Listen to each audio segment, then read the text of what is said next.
Hi, this is David Armstrong with another edition of our Musical Theater Factory vlog. And today I'm sitting here with Peter Rothstein, who is the director of our new production of Oklahoma. Welcome, Peter. Welcome.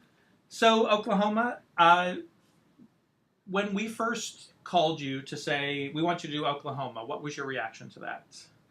You know, I've never done a Rodgers and Hammerstein. I haven't done a lot of the works from the canon. And I immediately said yes because I love working here. And I knew that if I was going to do Rodgers and Hammerstein, doing it at the Fifth Avenue was the place to do it, where it has a top-notch music department, where it's going to get the production support it needs, and where you are up for an adventurous look at the production.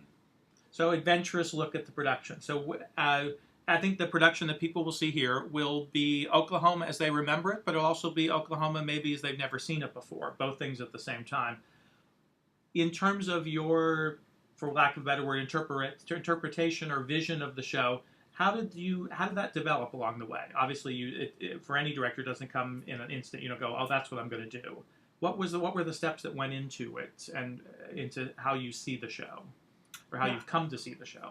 Yeah, I think two kind of vital points in the process. One, working with Matt Smucker, the fantastic set designer, I said I want to honor.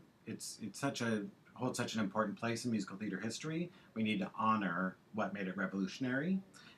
Things like how does the show open? That was revolutionary. It didn't open with dancing girls. Right. That the show opened differently. So how do we honor that? In fact, highlight that. But how do we take the dynamics of what made it revolutionary and somehow make those dynamics feel and look contemporary?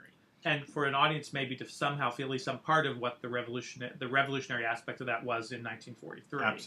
Absolutely. So how do we make it somehow look new, but honor what it was and why it was revolutionary, versus somehow dismantle those things that made it significant? So that was the charge with Matt as we began to set forth on the scenic design. And for me, it was all about 2 individuals, 3 individuals, and ultimately a community looking to the future and looking at a new kind of community, what it meant to be a part of this nation. And that was a lot about brand new state. A lot about dreaming, a lot about visioning. How do they want to define their community and their place in the larger scope of America? And that's what's so brilliant about this book. So for me, I said it's all about sky. That sky is where imagination happens. It's eternity.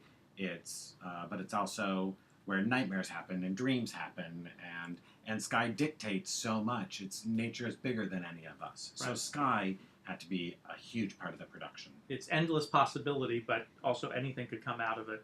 Absolutely. Yeah.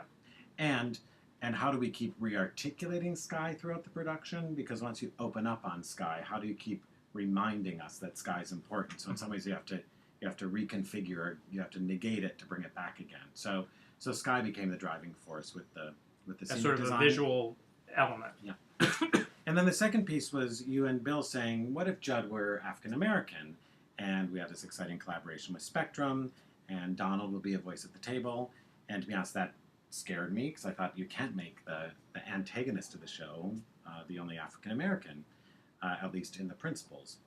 And then I sat down to read it again with that in mind, and now I can't read it any other way. And what it does is it gives importance to a text that somehow over history has started to feel safe, and that I keep saying to the actors, I said, you can't play a broad stroke here. You need to play each moment, and each of these characters are highly romantic, but they each have wounds, and they each there's something brutal about them. And it was a brutal time to live. It was a brutal place to live, and a rapidly changing world where people were trying to put their stake in the ground, but their communities doubling, tripling in size every 5 years. So that sense of fear that was penetrating is also very real for these people. And I think somehow we think of it as Oklahoma, and we think of just big, broad brushstrokes. And everybody's idyllic and happy in a certain way. It's there's just life on the farm in the old days. Yeah. And the porch was just painted last week, right? It's white spindles, and versus the reality of these people and the reality that's in the text.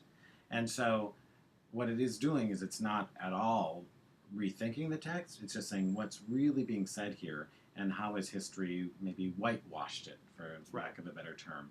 And so by introducing race as an element in the production, and and Oklahoma had one of the largest populations of African Americans in the country in 1907. In fact, there was discussion that there was going to be an all-white state and an all-black state.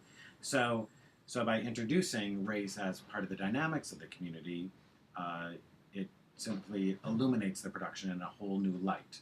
It doesn't mean that's the only light. The production still looks at the conflict between the farmers and the cowhands, which was a very real ideological debate, very volatile debate. And an economic debate. Absolutely. I mean, people you could make or break your livelihood based on that conflict. And it was a patriotic argument. Should this nation be divided by fences or not? And Right. so it was a major discourse. Gender plays a large role inside Oklahoma, and what is the role of the woman? We see that definitely in Ado Annie with her sexuality, but also the role of a woman as a farm wife versus this ideal of a romantic cowboy and what that does to gender.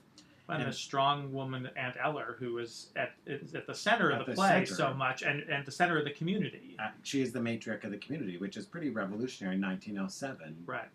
And so race is just another factor that would have been definitely a factor in Oklahoma in 1907, and we're just hopefully shedding light on that through this text that can not only withstand the test of time, but can withstand, in my opinion, a new look at it while honoring the score and the text and the dance that Agnes DeMille brought to it as well.